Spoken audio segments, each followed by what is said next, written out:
आणि यानंतरची एक मोठी बातमी आहे। मुंबई मनपा आयुक्तपदी अश्विनी भिडेंचं नाव जवळपास निश्चित झालंय। विश्वसनीय सूत्रांनी जय महाराष्ट्राला ही माहिती दिली आहे।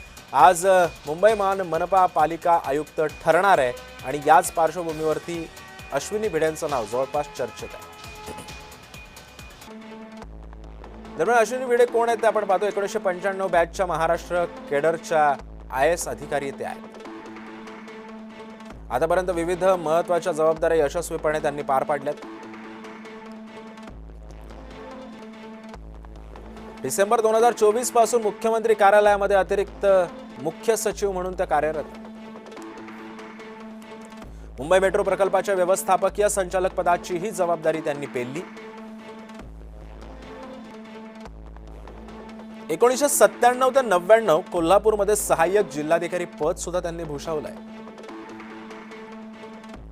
कोल्हापूर नंतर सिंधुदुर्ग, नागपूर या जिल्हा परिषदेवरती मुख्य कार्यकारी अधिकारी म्हणून सुद्धा त्यांनी काम बघितलं। राज्यपालांच्या संयुक्त सचिव MMRDAच्या अतिरिक्त आयुक्त पदाचाही अनुभव त्यांना आहे। शालेय शिक्षण क्रीडा विभागाच्या सचिव म्हणून सुद्धा त्यांनी काम केलेलं आहे।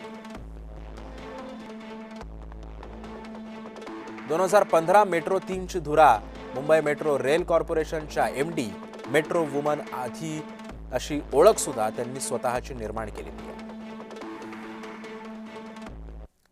दरम्यान मुंबई पालिका आयुक्त निवडीवरून सध्या फडणवीस शिंदेंमध्ये मतभेद आहेत का असा सवाल आता उपस्थित होता। कारण अश्विनी भिडे यांना फडणवीसांची पसंती आहे तर शिंदेंकडून पर्यायाची चाचपणी सुरू आहे। एकनाथ शिंदेंनी फडणवीसांची सुद्धा भेट घेतली। या दोन्ही नेत्यांमध्ये 20 ते 25 मिनिटं चर्चा सुद्धा झाली आहे। गगराणींच्या निवृत्तीमुळे नव्या आयुक्ताची नेमणूक सोमवारीच अपेक्षित होती, मात्र ती काल झाली नाही। त्यामुळे आज तरी ही निवड होते का हे सुद्धा पाहणं महत्त्वाचं ठरणार आहे।